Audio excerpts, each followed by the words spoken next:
Então, o que essa MP trata? Mas ela é uma reedição da MP 927 lá de 2020, com medidas aí trabalhistas para enfrentamento do estado de calamidade pública que a gente vem enfrentando, né, em decorrência do coronavírus, né?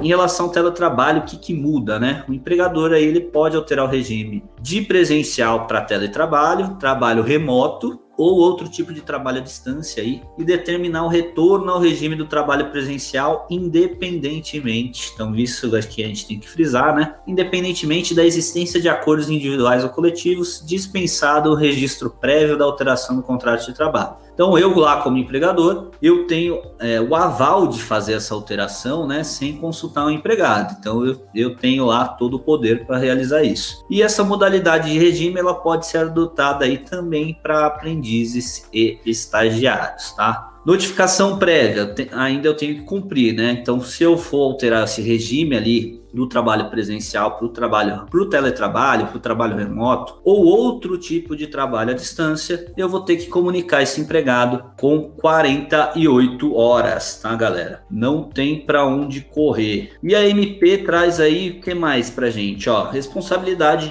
pela infraestrutura do trabalho, do teletrabalho, né, no caso. A responsabilidade pela infraestrutura deverá ser definida em contrato escrito, firmado previamente ou no prazo de 30 dias contado da data da mudança. Comunico lá com 48 horas de antecedência, o empregado está em casa, e aí essa questão de infraestrutura, como é que fica? A gente tem que formalizar um contrato previamente ou no prazo de 30 dias contado da data da mudança do regime do teletrabalho, beleza? Se o empregado não possui os equipamentos, obviamente, nem a tecnologia ali necessária para ele realizar aquele trabalho que ele desenvolve para a empresa, a MP aí vai prever 2 cenários para esse tipo de caso, tá? Vamos dar uma olhadinha? Então, tem 2 hipóteses: fornecimento pelo empregador. O empregador ele poderá fornecer os equipamentos em regime de comodato.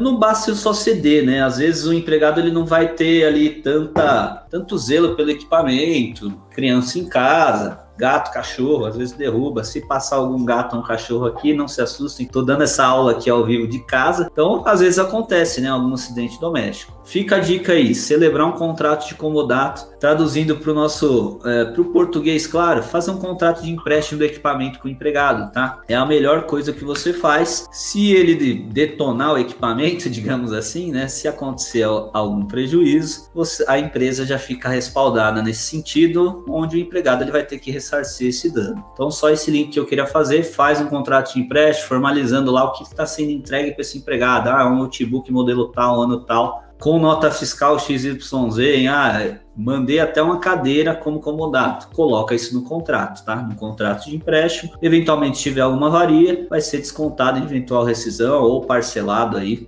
durante o curso do contrato de trabalho. Então, 2 hipóteses aí no regime de teletrabalho em relação à estrutura, né, que esse empregado tem que ter: fornecimento pelo empregador, beleza, e não vai ter natureza salarial, isso é importante também, tá? Segunda hipótese, impossibilidade de fornecimento pelo empregador. Então, a jornada normal de trabalho será computado como tempo de trabalho à disposição do empregador. Então, Rafa, o empregado ele vai ficar em casa olhando para o teto? Essa é a ideia mesmo. Se a empresa ela não tem condições de fornecer o equipamento e toda a estrutura para o empregado, e ele também não tem, ele vai receber sem fazer nada. Infelizmente é isso, tá? Então, se eu como empregador não tenho a infraestrutura para fornecer para o meu colaborador, o que a MP diz? Olha, vai computar a jornada de trabalho dele normal, a empresa vai pagar salário normalmente, tá? Observação aí que a gente tem que trazer, né? Tempo de uso de aplicativos, equipamentos e infraestrutura, né? Então, o tempo de uso de equipamentos, sejam eles tecnológicos, obviamente vai ser, né? E de infraestrutura necessária, assim como o software, estou no sistema da empresa, ferramenta digital, estou no e-mail marketing, estou usando um e-mail, estou usando algum programinha aqui que eu me comunico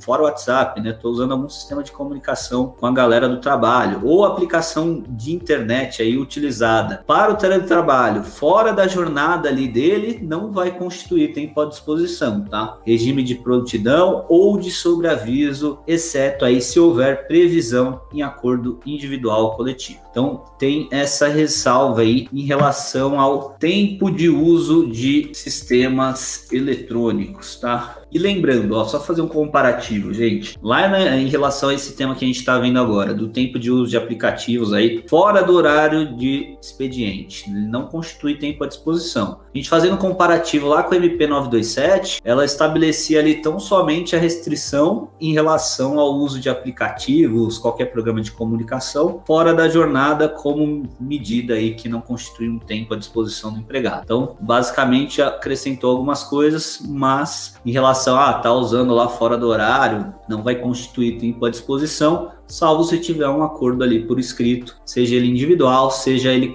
coletivo, tá, galera?